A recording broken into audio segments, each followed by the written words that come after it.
बर्बरीक कौन थे और कैसे बने पांडवों की जीत की वजह। जाने खाटू श्याम की कथा। महाभारत के युद्ध में बर्बरीक नाम के धनुर्धर ने बड़ी अहम भूमिका निभाई थी। बर्बरीक की गिनती दुनिया श्रेष्ठ धनुर्धरों में की जाती है।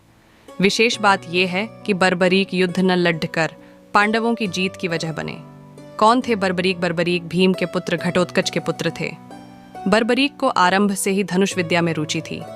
बर्बरीक को भगवान शिव ने वरदान दिया था कि वह अपने 3 बाणों से तीनों लोक जीत सकते हैं। भगवान शिव ने उन्हें वरदान के साथ 3 अमोघ बाण भी दिए। जब महाभारत का युद्ध आरंभ हुआ तो भगवान कृष्ण इस बात को जानते थे। भगवान श्री कृष्ण का जब हुई चिंता महाभारत के युद्ध को लेकर, भगवान श्री कृष्ण को यह भय सताने लगा कि अगर बर्बरीक युद्ध में शामिल हुए और कौरवों की तरफ से यदि युद्ध किया तो पांडवों की हार सुनिश्चित है। बर्बरीक को हारे का सहारा कहा जाता है।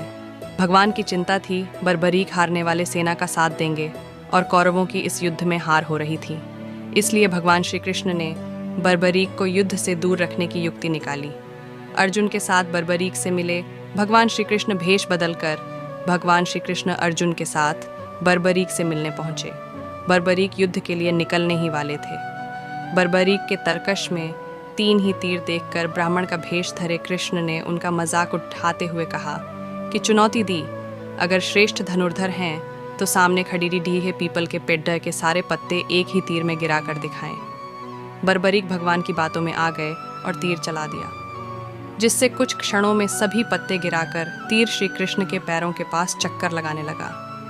बर्बरीक समझ गए श्री कृष्ण की बात। इस पूरे घटनाक्रम में बर्बरीक की तीरंदाजी का पता करने के लिए श्री कृष्ण ने चुपके से एक पत्ता अपने एक पैर के नीचे दबा लिया था।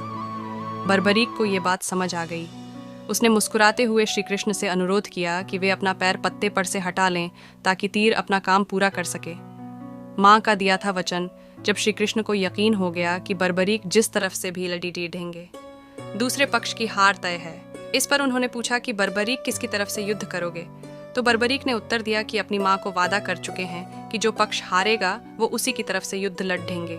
बर्बरीक ने शीश कर दिया भेंट। श्री कृष्ण दोबारा ब्राह्मण के वेश में बर्बरीक के पास पहुंचे और दान में सिर मांग लिया। बर्बरीक महान धनुर्धर होने के साथ बात के भी धनी थे और वचन के पक्के थे।